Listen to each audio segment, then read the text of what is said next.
Hi everyone, this is Anam. Welcome to PhD jobs and admission. So आज का हमारा 8th lecture होगा on research methodology for your upcoming Maharaja Chhatrasal Bundelkhand university, जो कि मध्य प्रदेश में लोकेटेड है, for your PhD entrance examination. So आज के इस लेक्चर में मैंने को रिलेशनल रिसर्च इस टॉपिक पर कुछ इंपॉर्टेंट एमसीक्यूज आपके साथ डिस्कस करा है। याद रखिएगा, इस टॉपिक से आपको एग्जाम में 2 to 3 क्वेश्चन देखने मिलेंगे, इसलिए आप इस वीडियो को एंड तक जरूर देख लीजिएगा। उसी के साथ साथ मैं आपको बता दूं, आपके महाराजा छत्रसाल बुंदेलकर यूनिवर्सिटी के जो पीएचडी एंट्रेंस एग्जामिनेशन होता है, उसका पेपर पैटर्न कुछ इस तरीके से होता है कि आपका पेपर 2 पार्ट्स में डिवाइडेड होता है, paper 1 and paper 2। So paper 1 में आपको 50 क्वेश्चंस पूछे जाते हैं रिसर्च मेथोडोलॉजी से रिलेटेड, और पेपर 2 में आपको 50 क्वेश्चंस पूछे जाते हैं आपके सब्जेक्ट से रिलेटेड, यानी जिस सब्जेक्ट में आप पीएचडी कर रहे हो। और आपको इस एंट्रेंस एग्जामिनेशन को क्वालिफाई करने के लिए भी मिनिमम आपको 50% मार्क्स स्कोर करना होता है। इसीलिए आपकी प्रिपरेशंस के लिए हमने रिसर्च मेथोडोलॉजी का कंप्लीट कोर्स डिज़ाइन कर रखा है, जिसमें हम आपको रिसर्च मेथोडोलॉजी के इंपॉर्टेंट टॉपिक्स, किस तरीके से आपको रिसर्च मेथोडोलॉजी के लिए प्रिपरेशन करनी है, कहाँ पर आपको कितना टाइम स्पेंड करना है, कहाँ से आपको रीड करना है, कितना आपको रीड करना है, बहुत ज़्यादा भी आपको पढ़ना नहीं है, बहुत कम भी नहीं पढ़ना है, आपको सफिशिएंट स्टडी मटेरियल यूज़ करना है, क्योंकि हम आपको रिसर्च मेथोडोलॉजी का कंप्लीट कोर्स प्रोवाइड करते हैं, जिसमें आप इजीली आपके पीएचडी एंट्रेंस एग्जामिनेशन को क्वालिफाई कर पाते हो। क्योंकि कई स्टूडेंट्स का हमें फीडबैक आता है कि हमारे इसी कंटेंट से उनको एग्जाम में डायरेक्टली 30 to 40 क्वेश्चंस पूछे गए थे, एज इट इज़ क्वेश्चन आते हैं, एज इट इज़ ऑप्शन भी होते हैं। सो याद रखिएगा, अगर आप हमारा कोर्स ज्वाइन करते हो तो हम स्टूडेंट्स का आपको फीडबैक भी दिखाएंगे कि कई स्टूडेंट्स का हमें फीडबैक आता है कि उनको एग्जाम में हमारे इसी कंटेंट से एज इट इज़ कई क्वेश्चंस पूछे गए थे। सो आपको जल्द से जल्द हमारे इस कोर्स को परचेस करके आपके प्रिपरेशंस को स्टार्ट करनी है। सो हमारे इस कोर्स को परचेस करने के लिए स्क्रीन पर जो आपको नंबर नजर आ रहा है, उस पर आपको हमें व्हाट्सएप के थ्रू कॉन्टैक्ट करना है। नॉर्मल कॉल इस नंबर पर नहीं लगेगा, और हमारे ऐप के थ्रू भी आप स्टडी मटेरियल को एक्सेस कर सकते हो। सो ऐप को एक्सेस करने के लिंक मैंने आपके साथ डिस्क्रिप्शन बॉक्स में प्रोवाइड कर रखी है, आप वहाँ से डायरेक्टली स्टडी मटेरियल को एक्सेस कर सकते हो। So that's it, and let's begin with the video. हमने आपकी प्रिपरेशंस के लिए रिसर्च मेथोडोलॉजी का कंप्लीट कोर्स लॉन्च करा है, जिसमें हम आपको full syllabus video lectures, notes, 10 full syllabus mock test, 1000+ practice MCQs PDF provide करेंगे in both language, Hindi as well as in English. So हमारे इस रिसर्च मेथोडोलॉजी के कोर्स को हमने हमारे एक्सपीरियंस की बेसिस पर, और जो एक्चुअल पीएचडी एंट्रेंस एग्जामिनेशन में क्वेश्चंस पूछे जाते हैं, वो सारे क्वेश्चंस, वो सारे इंपॉर्टेंट पॉइंट्स हमने हमारे इस रिसर्च मेथोडोलॉजी के कोर्स में और इस रिसर्च मेथोडोलॉजी के कंटेंट में कवर करा है। वीडियो लेक्चर्स में हमने जो इम्पोर्टेंट पॉइंट्स होते हैं, जो आपके सिलेबस में सारे पॉइंट्स हैं, उनको डिटेल में एक्सप्लेन करा है। उसी के साथ साथ नोट्स में जो इम्पोर्टेंट पॉइंट्स हैं, उनको हाईलाइट कर बताया है। और मॉक टेस्ट से क्या होता है, आपकी प्रैक्टिस होती है और आपको पता चलता है कि आपकी कितनी प्रिपरेशंस हुई है और कितनी और आपको प्रिपरेशन चाहिए। उसी के साथ साथ 1000+ प्रैक्टिस एमसीक्यूज पीडीएफ में हमने जो रिसर्च मेथोडोलॉजी के एग्जामिनेशन में क्वेश्चंस आने के चांसेस होते हैं, और हमारे एक्सपीरियंस की बेसिस पे वो सारे क्वेश्चंस हमने हमारे इस 1000+ प्रैक्टिस एमसीक्यूज पीडीएफ में कवर करे हैं। सो याद रखिएगा, बहुत से स्टूडेंट्स हमें पूछते हैं कि मैम, नेट पे तो सारा स्टडी मटेरियल अवेलेबल है, तो हम ये मटेरियल क्यों लें। तो मैं आपको बता दूं, नेट पे बहुत सारा स्टडी मटेरियल अवेलेबल है, बहुत सारी इन्फॉर्मेशन है, हर जगह से जाओगे, हर वेबसाइट पर अलग अलग इन्फॉर्मेशन है, लेकिन आपको ये नहीं पता होता है कि क्या इंपॉर्टेंट है, आपको क्या पढ़ना चाहिए, कौन से क्वेश्चंस आने के ज़्यादातर चांसेस होते हैं। सो हम आपको हमारे इस कोर्स में ये सारा डिटेल में बताएंगे, और हमारा जो रिसर्च मेथोडोलॉजी का कंटेंट है, ये काफ़ी प्रिसाइज है, जिससे कि आप कम से कम स्टडी कर कर आपके बीबीएयू यूनिवर्सिटी के पीएचडी एंट्रेंस एग्जामिनेशन को क्रैक कर सकते हो। याद रखिएगा, हमारे इस कोर्स को परचेज करने के लिए आपको दिए गए स्क्रीन पे जो नंबर है, उस पर हमें व्हाट्सएप के थ्रू ही आपको कांटेक्ट करना है। याद रखिए, नॉर्मल कॉल इस नंबर पर नहीं लगेगा। और आप हमारे ऐप को भी डाउनलोड कर सकते हो, जो कि है ग्लोबल ऑनलाइन ऐप। आप इस ऐप को प्ले स्टोर से डायरेक्टली डाउनलोड कर सकते हो, जो कि फ्रीली अवेलेबल है, और इस ऐप को डाउनलोड करने की लिंक भी मैंने डिस्क्रिप्शन बॉक्स में प्रोवाइड कर रखी है। आप डायरेक्टली वहां से हमारे ऐप को डाउनलोड कर सकते हो, जिसमें कि आपको 1 क्लिक में ही सारा स्टडी मटेरियल देखने मिल जाएगा। So let's begin with the video. First question, the goal of correlational research is to. So students, इस क्वेश्चन में हमें फाइंड आउट करना है कोरिलेशनल रिसर्च का एम क्या होता है। So let's look at option A, to solve a specific problem. So here option A is incorrect, because in applied research में हम कोई प्रैक्टिकल प्रॉब्लम को सॉल्व करते हैं और यू कैन से स्पेसिफिक प्रॉब्लम को सॉल्व करते हैं, ना कि in correlational research. That's why here option A is incorrect. Then option B describe the current status of phenomena. So again here option B is incorrect because in descriptive research में हम कोई भी phenomena और topic के current status को describe करते हैं, ना कि in correlational research. That's why here option B is incorrect. Then we have option C to assess relationships between the variables. So here yes option C is correct because correlational research का aim होता है कि कोई variables के बीच का relation find out करें. So here remember students, यहाँ पर आप नेम में मीनिंग देख रहे हो. कोरिलेशनल मीन्स कोई वेरिएबल्स के बीच का रिलेशन. ओके सो यस, जैसे फॉर एग्जांपल रिसर्चर को कोई वेरिएबल्स के बीच का रिलेशन फाइंड आउट करना है. सो यहाँ पर रिसर्चर क्या करेंगे, कोई भी पास्ट डेटा जो होता है और यू कैन से एग्जिस्टिंग डेटा जो होगा उस डेटा को रिसर्चर ऑब्जर्व करेंगे with the help of statistical tool. Okay so यहाँ पर रिसर्चर के पास ऑलरेडी डेटा होगा और उस डेटा को रिसर्चर स्टैटिस्टिकल टूल मीन्स जो मैथमेटिक्स टूल से रिलेटेड होगा, जैसे ग्राफ्स और यू कैन से चार्ट्स के थ्रू. सो यहाँ पर रिसर्चर के पास मान लो एक डेटा है जो एक्सरसाइज, यहाँ पर एक वन वेरिएबल है जो एक्सरसाइज है and the second variable is calories burn. Okay ये सेकेंड वेरिएबल होगा. सो रिसर्चर के पास ये दो वेरिएबल्स है. सो रिसर्चर ने ये दो वेरिएबल्स और यहाँ पर जो डेटा था दो वेरिएबल्स का, यहाँ पर रिसर्चर ने उस डेटा को ऑब्जर्व किया, एनालाइज किया और रिसर्चर ने ये देखा with the help of statistical tool. Researcher ने ये पाया कि यहाँ पर जो लोग एक्सरसाइज ज्यादा कर रहे थे उनमें, और this indicate calories burn. Okay so जो लोग एक्सरसाइज ज्यादा कर रहे थे उनकी कैलोरीज भी ज्यादा बर्न हो रही है. दैट्स व्हाई हियर रिसर्चर ने ये देखा कि एक्सरसाइज और कैलोरीज बर्न ये दोनों वेरिएबल्स के बीच में कुछ रिलेशन है. Okay that's why here correlational research का एम ये होता है कि कोई वेरिएबल्स के बीच का रिलेशन फाइंड आउट करे. Okay, so here option C is the right answer to assess relationships between the variable. All right, next question. Correlational research is, so students इस क्वेश्चन में हमें फाइंड आउट करना है कि correlational research क्या होती है. So here first option non experimental. Yes it is correct because correlational research में रिसर्चर ऑलरेडी जो डेटा होता है उसी डेटा को एनालाइज करते हैं और उस वेरिएबल्स के बीच का रिलेशन फाइंड आउट करते हैं.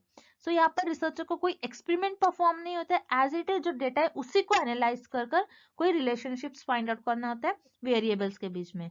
Okay that's why here option is correct. Then we have option B backward looking. Again option B is correct because correlational research को हम बैकवर्ड लुकिंग रिसर्च भी कहते हैं. सो हियर बैकवर्ड मीन्स, जैसे आपको backward word से meaning पता चल रहा होगा, जो पास्ट इवेंट अकर होते हैं और यू कैन से जो ऑलरेडी एग्जिस्टिंग जो डेटा होता है रिसर्चर वही कोरिलेशनल रिसर्च में उसी डेटा को यूज करते हैं to find the relationships between the variables. That's why here option B is again correct. Then option C experimental. No, it is incorrect because correlational research में हम कोई experiment perform नहीं करते क्योंकि already जो data होता है उसी का use करना होता है. आप यहाँ पर कोई experiment perform नहीं कर सकते. That's why here option C is incorrect.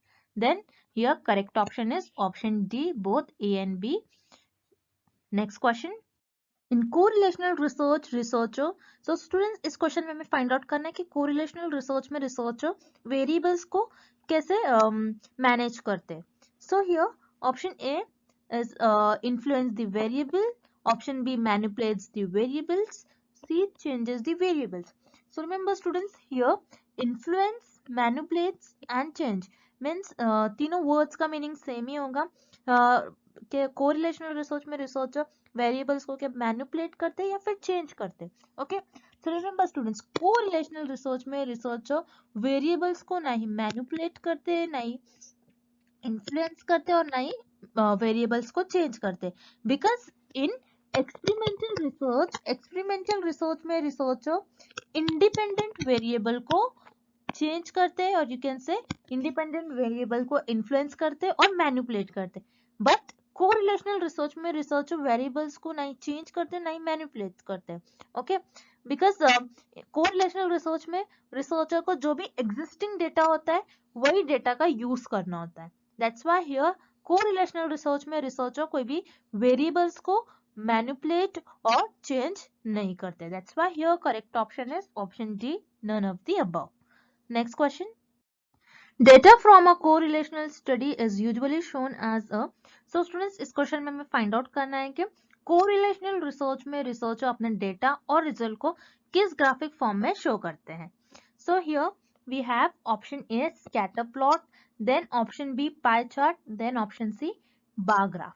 Okay, so students here pie chart में हम डेटा को सर्कुलर फॉर्म में रिप्रेजेंट करते हैं. This is pie chart. Then we have bar graph. तो बार ग्राफ में डेटा को कुछ ये बार में हम डेटा को रिप्रेजेंट करते हैं. That's why it is known as bar graph. And scatter plot, this is the diagram of scatter plot. Okay, so yes students, correlational research में रिसर्चर अपने डेटा और रिजल्ट को स्कैटर प्लॉट के form में represent करते हैं. Because scatter plot के help से researcher direction of relationships find out करते हैं between the variables. Okay, so जैसे कि आप देख रहे हो इस ग्राफ में, जैसे ईयर इंक्रीज हो रहा है सो लोकल इंडेक्स भी इंक्रीज हो रहा है. दैट मीन्स हियर रिसर्चर ये फाइंड आउट करते हैं कि फर्स्ट वेरिएबल अगर इंक्रीज हो रहा है तो सेकेंड वेरिएबल क्या इंक्रीज हो रहा है या डिक्रीज हो रहा है. सो हियर पाई चार्ट और बार चार्ट में आप वेरिएबल्स के बीच का रिलेशन और डायरेक्शन नहीं फाइंड आउट कर सकते. That's why here pi and bar graph will not use in correlational research. Okay, so here correct option is option A, scatter plot. Next question. In correlational research, when two variables move in the same direction, then it is. So students, इस question में हमें find out करना है कि correlational research में जब two variables same direction में move करेंगे सो उन्हें हम क्या कहते हैं. So here option A, positive correlation. So positive correlation कैसा होता है, जैसे फॉर एग्जाम्पल स्मोकिंग. अगर कोई स्मोकिंग ज्यादा कर रहा है so and lung cancer. Okay, so उनका लंग भी ज्यादा अफेक्ट होगा. मीन्स जो पर्सन ज्यादा स्मोक कर रहा है तो उनमें ज्यादा चांसेस हो कि उनको लंग कैंसर हो. तो आप देख रहे हो ये दोनों वेरिएबल सेम डायरेक्शन में मूव कर रहे हैं. That's why it is known as positive correlation. Then we have option B, negative correlation. Negative correlation, जैसे for example junk food and health. Okay, so अगर आप ज्यादा जंक फूड खाते हो तो आपकी हेल्थ क्या हो जाएगी, आपकी हेल्थ डिक्रीज हो जाएगी, हेल्थ में कुछ ना कुछ आपके प्रॉब्लम होंगे. सो आप देख रहे हो यहाँ पर आपका फर्स्ट वेरिएबल अपवर्ड डायरेक्शन में है एंड सेकेंड डाउनवर्ड डायरेक्शन में. सो यहाँ पर दोनों वेरिएबल अपोजिट डायरेक्शन में मूव कर रहे हैं. That's why it is known as negative correlation. So here option B is incorrect. Then here option C, zero correlation. Zero correlation means again will take example. जैसे for example अगर आप face wash कर रहे हो and अगर आप face wash करते हो अपना सो क्या आप आपकी क्लास में फर्स्ट आओगे. सो यहाँ पर फेस वॉश और क्लास में फर्स्ट आने से कुछ रिलेशन होगा क्या, नहीं, बिकॉज यहाँ पर फर्स्ट वेरिएबल का और सेकेंड वेरिएबल के बीच में कुछ रिलेशन ही नहीं है. That's why it is known as zero correlation. जहाँ पर दोनों भी वेरिएबल्स के बीच में कुछ रिलेशन नहीं होगा उसे हम कहते हैं zero correlation. That's why here option C is again incorrect. So yes, जब भी दो वेरिएबल सेम डायरेक्शन में मूव करते हैं सो उसे हम कहते हैं positive correlation. So here option is the right answer. Next, research shows that the older a person is, the larger their vocabulary. This is an example of. So students, इस question में हमें एक example given है और हमें find out करना है ये एग्जाम्पल किस कोरिलेशन की एग्जाम्पल होंगी. Okay, so what is an example. Older a person means जो पर्सन की एज ज्यादा होगी. Then their larger their vocabulary means here you can say knowledge of words. Okay, तो जिस पर्सन की एज ज्यादा होंगी उनकी वोकैबुलरी भी ज्यादा होगी। ओके, सो जैसे आप देख रहे हो दोनों वेरिएबल जो है सेम डायरेक्शन में मूव कर रहे हैं। ओके, जब भी वेरिएबल सेम डायरेक्शन में मूव करते हैं उन्हें हम कहते हैं positive correlation. So this is an example of positive correlation. So here option A is the right answer. Moving on to the next question. Perfect correlation is when correlation coefficient is, so students इस question में हमें find out करना है correlation coefficient की value क्या होगी जब हम उसे perfect correlation कहेंगे। तो यहाँ पर perfect correlation coefficient word is new for you. So correlation coefficient ऐसा coefficient होता है जो मेजर करता है strength of relationships को। Okay, strength of relationships between the variables means variables कितने strongly relate कर रहे हैं। So इस coefficient की value -1 से +1 के बीच में lie करती है। So here -1 means a perfect negative correlation and +1 means perfect positive correlation, where 0 means there is no relation between the variables. So yes, perfect correlation हम कब कहते हैं जब कोरिलेशन कोएफिशिएंट -1 से +1 के बीच में लाया करो। Okay, so here option A is +1 means perfect positive correlation. So let's see example, जैसे कोई पार्टी को वोट ज्यादा मिले हैं, सो उस पार्टी को विनर होना ही है और वो पार्टी विनर होगी। मींस अगर यहाँ पर एक वेरिएबल बढ़ रहा है तो सेकेंड वेरिएबल को बढ़ना ही है। That is known as perfect positive correlation. Then we have option B -1. So -1 means perfect negative correlation. जैसे for example एक ट्रेन है और उस ट्रेन को A से B स्टेशन मूव करना है। So अगर ट्रेन अपनी स्पीड इंक्रीज करेंगी so उस ट्रेन को स्टेशन B पर जाने के लिए टाइम कम लगेगा। तो आप देख रहे हो यहाँ पर कम लगना ही है उस ट्रेन को स्टेशन बी पर मूव करने के लिए। तो यहाँ पर आप देख रहे हो एक वेरिएबल अगर इंक्रीज हो रहा है तो सेकेंड वेरिएबल को डिक्रीज होना ही है। That is known as perfect negative correlation. So here option B is again correct. Then option C 0. 0 means there is no relation between the variables. Okay. So here correct option is option D, both A and B. Next question. Which of the following statement is true about correlational research? So students इस question में हमें find out करना है कि कौन सा option correct है about correlational research. Okay, so here option A can demonstrate causation. So students here causation means cause and effect. Okay, so remember students, correlational research cause and effect relationships describe नहीं करता है between the variables. Correlational research बस relation बताता है between the variables. Okay, जैसे for example researcher ने कोई city में ये देखा कि समर में आइसक्रीम के सेल्स ज्यादा हो रही थी और उसी मंथ में क्राइम रेट भी ज्यादा हो रहा था। ओके, सो यहाँ पर आप ये नहीं कह सकते हो कि आइसक्रीम के ज्यादा सेल्स होने की वजह से क्राइम रेट इंक्रीज हो रहा है, बट यहाँ पर आप देख सकते हो आइसक्रीम एंड क्राइम रेट, यहाँ पर आइसक्रीम और क्राइम रेट के बीच में पॉजिटिव कोरिलेशन है, मींस एक वेरिएबल बढ़ रहा है तो सेकेंड भी इंक्रीज हो रहा है। सो यहाँ पर कॉज एंड इफेक्ट रिलेशनशिप नहीं हो रहा है। क्या आइसक्रीम की वजह से क्राइम रेट इंक्रीज हो रहा है? नहीं, हम यहाँ पर कोरिलेशनल रिसर्च में cause and effect relationship find out नहीं करते।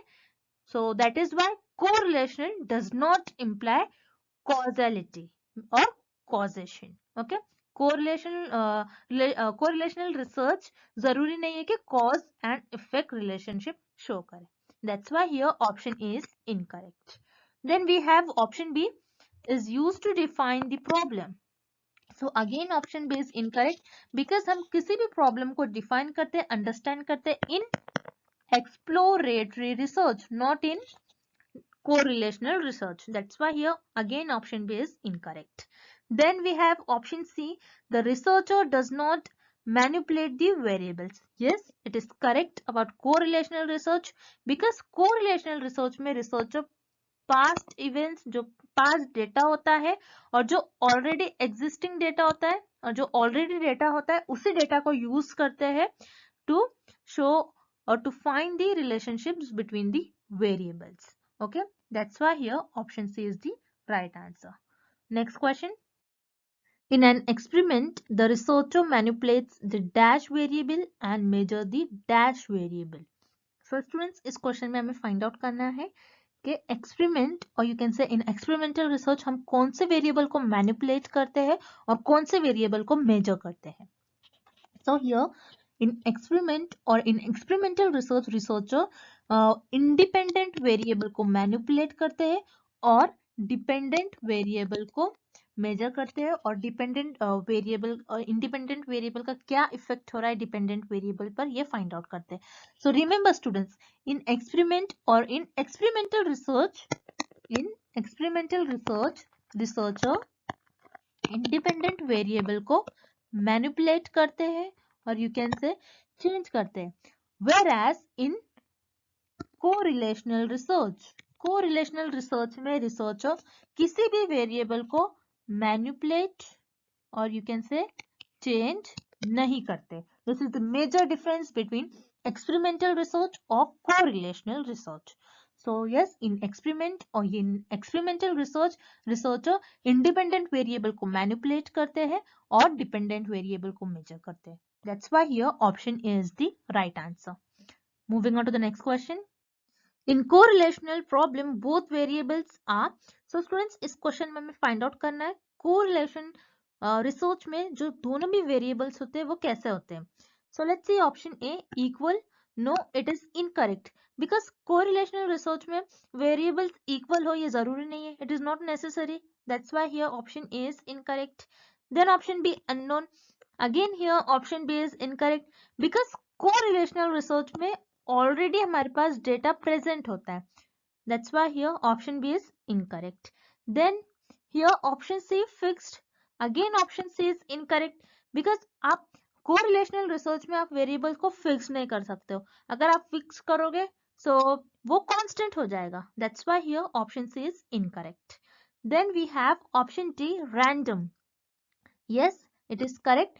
कोरिलेशनल रिसर्च में वेरिएबल्स रैंडम होते हैं और students remember this is very important point. This is the property of correlational research जहां पर वेरिएबल्स रैंडम होते हैं. That's why here option D is the right answer. So students, I hope the concept of correlational research is clear to everyone and thank you for watching this video. See you tomorrow with another video.